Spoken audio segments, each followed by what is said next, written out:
آؤ دین کی باتیں کریں، اس سے صرف نماز روزہ حج ہی مراد نہیں ہے، دین کی باتوں میں حضور کا ذکر بھی آتا ہے۔ اور صحابہ کی مجالس جس طرح دین کی تفہیم، نماز روزہ کی تدریس اور اس کے ابلاغ کے لیے منعقد ہوتی تھی، الگ سے صحابہ کی مجالس کا انعقاد جو ہے وہ ہوتا تھا حضور کے خالص ذکر کے لیے۔ اور اس پر صحاح میں سینکڑوں احادیث موجود ہیں۔ میں آپ کے سامنے صرف 3 احادیث رکھنا چاہوں گا، اور آپ کی توجہ مجھے ایک لمحے کی درکار ہے، چونکہ رات اس وقت میں داخل ہو چکی ہے کہ آپ پوری توجہ کریں گے، نہیں تو نیند آپ کو دبوچ لے گی۔ تو ایک روایت ہے جس کو امام مسلم نے روایت کیا ہے، امام نسائی نے روایت کیا ہے، امام ترمذی نے روایت کیا ہے، حدیث صحیح ہے۔ حضور نبی رحمت صلی اللہ علیہ وآلہ وسلم تشریف لائے تو صحابہ بیٹھے ہوئے تھے، اور بیٹھ کر کے کسی مضمون پہ ان کی گفتگو تھی، اور کسی عنوان سے وہ آپس میں مصروف تھے۔ تو آقا کریم نے آ کر کے پوچھا کہ ما اجلسکم، میں یہ لفظ پڑھ رہا ہوں یہ سنن نسائی کے ہیں، ویسے مسلم میں بھی روایت ہے، ترمذی میں بھی روایت موجود۔ آقا کریم نے کہا ما اجلسکم، تمہیں کس شے نے یہاں بٹھایا ہوا؟ آپ سے بھی کوئی پوچھ سکتے ہیں نا، رات کا پچھلا پہر ہو رہا ہے، آپ لوگ سارا دن مصروف رہے ہیں، کوئی بندہ بھی آج کل فارغ نہیں ہے، تو آج یہاں اتنی دیر تک آپ کیوں بیٹھے ہوئے؟ تو کوئی سوال کر سکتا ہے، تو آپ اس کا کوئی جواب تو دیں گے اسے۔ تو حضور علیہ السلام نے صحابہ کو کہا ما اجلسکم، تم کیوں بیٹھے ہوئے؟ تمہارے جلسے کا مقصد کیا ہے؟ مقصد جلوس کیا ہے؟ تو صحابہ نے جو جواب دیا وہ جواب سنیے۔ انہوں نے کہا جلسنا نذکر اللہ، جلسنا ندعو اللہ وَنَحْمَدُهُ عَلَى مَا هَدَانَا لِدِينِهِ وَمَنَّ عَلَيْنَا بِكَ، آج کے جلسے کا مقصد یہ ہے کہ اللہ نے آپ کی صورت میں ہمارے اوپر جو کرم کیا ہے اس پر اللہ کا شکریہ ادا کرنے کے لیے بیٹھے ہوئے ہیں۔ اب مجھے بتاؤ میلاد اور کیا ہے؟ یہ لفظ مسلم میں نے پڑھے ہیں، ترمذی جو ہے وہ نسائی کے، اب مسلم کے لفظ تھوڑے سے مختلف ہے۔ اس میں حضور نے کہا ما اجلسکم، تو یہاں ہے ندعو اللہ ونحمدہ، وہاں یہ ہے نذکر اللہ ونحمدہ علی ما ہدانا للاسلام، یہاں لدین ہی ہے، یہاں للاسلام ہے، یہ تھوڑے سے لفظوں کے ساتھ فرق ہے، حدیث ایک ہی ہے، مفہوم ایک ہی ہے۔ تو کہا صحابہ یہاں تمہیں کس نے بٹھایا ہوا ہے، کیوں بیٹھے ہوئے ہو؟ عرض کی جلسنا ندعو اللہ ونحمدہ، ہم اللہ کی تعریف کر رہے ہیں اور اللہ کو پکار رہے ہیں اور اس کا شکریہ ادا کر رہے ہیں۔ کس بات پہ؟ علی ما ہدانا لدینہ، کہ اس نے ہمیں دین کی ہدایت دی، وَمَنَّ عَلَيْنَا بِكَ، اور آپ کی صورت میں ہمارے اوپر احسان کیا کہ آپ عطا کر دی۔ یہاں حضرت حسان بن ثابت کی بولی دیکھیے، وہ کہتے ہیں مَنَّ عَلَيْنَا رَبُّنَا أَمْ بَعَثَ فِينَا مُحَمَّدًا صلی اللہ علیہ وسلم، ہمارے رب نے ہمارے اوپر یہ احسان کیا ہے کہ حضور عطا کر دیا۔ اگر اسی کو اردو میں ڈھالیں تو لفظوں کی ترتیب یوں ہوگی کہ فضل رب العلا اور کیا چاہیے، مل گئے مصطفیٰ اور کیا چاہیے، منا علینا ربنا ام بعث فینا محمد، یہ حضرت حسان بن ثابت کے لفظ ہیں رضی اللہ تعالیٰ عنہ۔ تو صحابہ نے کہا کہ آج ہم بیٹھے اس لیے ہیں کہ آپ کی صورت میں ہمارے اوپر جو کرم ہوا ہے اس پر اللہ کا ذکر کریں۔ جب صحابہ نے یہ جواب دیا، توجہ چاہوں گا، تو حضور نے ارشاد فرمایا صحابہ کیا تم اس بات پہ قسم اٹھاتے ہو کہ تم اسی لیے بیٹھے ہوئے ہو؟ صحابہ تم اس بات پہ قسم اٹھا سکتے ہو کہ اسی لیے بیٹھے ہوئے ہو؟ صحابہ نے عرض کی اللہ کی قسم ہم اسی لیے بیٹھے ہوئے ہیں، اللہ کی قسم ہم اسی لیے بیٹھے ہوئے ہیں۔ پھر فرمایا میں نے تم سے جو قسم لی ہے کسی تہمت کی وجہ سے نہیں لی، تمہارے قول کی صداقت میں مجھے کوئی شک نہیں تھا، اس شک کو دور کرنے کے لیے تم سے قسم نہیں لی، بلکہ قسم لینے کا مقصد کچھ اور تھا، اور وہ کیا؟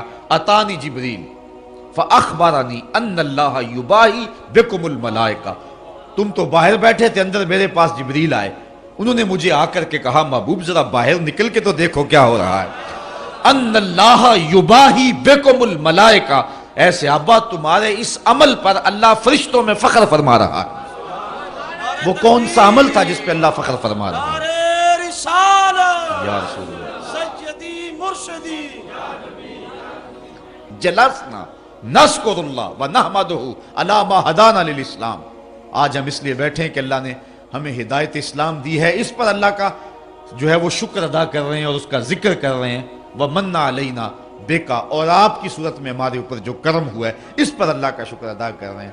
فرمایا صحابہ قسم دو، صحابہ نے قسم دی، کہا کسی تہمت کی وجہ سے قسم نہیں لی بلکہ ماجرا کچھ اور تھا۔ بعض کا قسم واقعے کی اہمیت کو اجاگر کرنے کے لیے لی جاتی ہے، اس لیے اس بات کو اجاگر کرنے کے لیے قسم لی، کہا قسم اس لیے لی کہ تم متنبع ہو جاؤ۔ اور میرے پاس جبریل آئے تھے، انہوں نے مجھے آ کر کے بتایا محبوب تمہارے صحابہ یہ جو کام کر رہے ہیں ان اللہ یباہی بکم الملائکہ، تو صحابہ کے اس عمل پر اللہ فرشتوں میں فخر فرما رہا ہے۔ تو یہ وہ عمل ہے جس پر اللہ تعالیٰ فخر فرماتا ہے، اور یہ حضور کی صورت میں یہ بات کہی جاتی ہے جی حضور آ گئے، کرم ہو گیا، اب بار بار اس کے تذکرے سے کیا فائدہ؟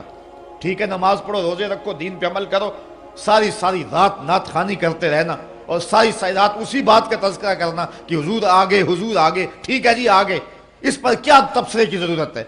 یہ صحابہ سے پوچھئے وہ کیوں بیٹھے ہوئے تھے؟ اس لیے حضور مل گئے ہیں اور حضور کے حکم بھی سامنے ہیں، مسجد نبوی بھی ہے، نوافل پڑھ سکتے تھے صحابہ اور پڑھا کرتے تھے، مصحف موجود تھا ان کے پاس، تلاوت کر سکتے تھے، لیکن وہ کیوں بیٹھے ہوئے تھے؟ صحابہ سے پوچھا گیا باقاعدہ اور اس پر قسم لی گئی کہ بتاؤ کیوں بیٹھے ہوئے؟ انہوں نے کہا ہم بیٹھے اس لیے ہیں کہ وَمَنَّ عَلَيْنَا بِكَ، اللہ نے آپ کی صورت میں ہمارے اوپر جو کرم کیا ہے ہم بار بار اسی کا ذکر کرتے چلے جا رہے ہیں۔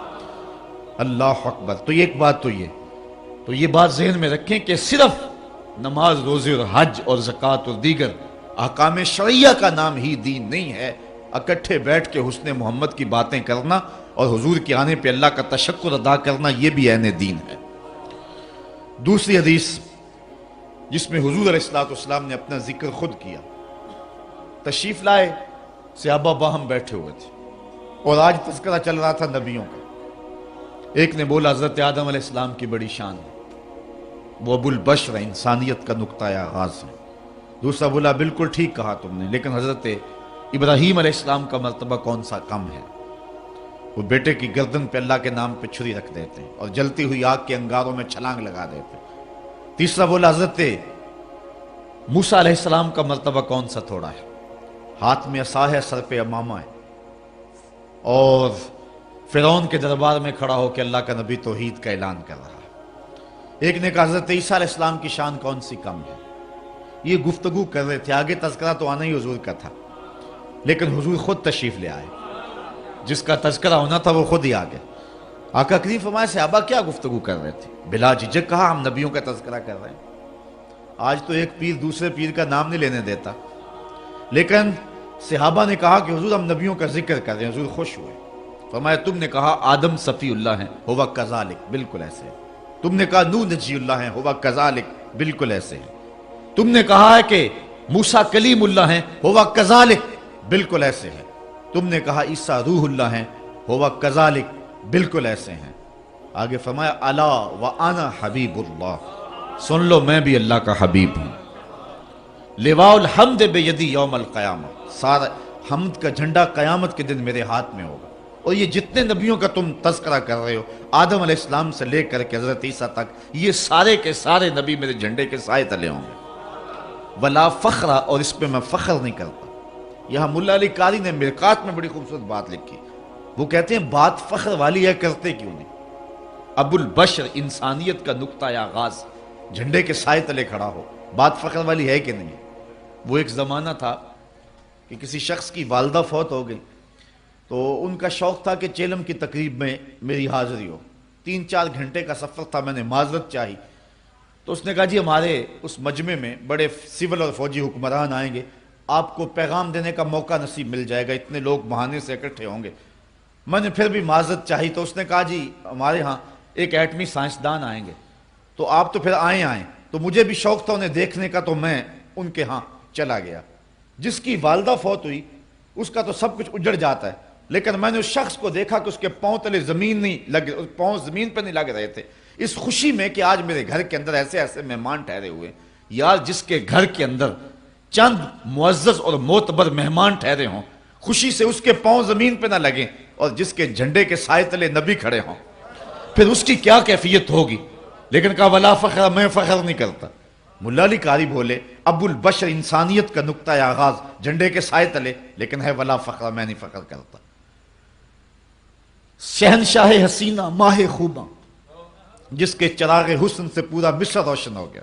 جناب یوسف علیہ السلام جھنڈے کے سائے تلے کھڑے ہیں. بات فخر والی ہے کہ نہیں ہے؟ کہا ولا فخر میں نہیں کرتا.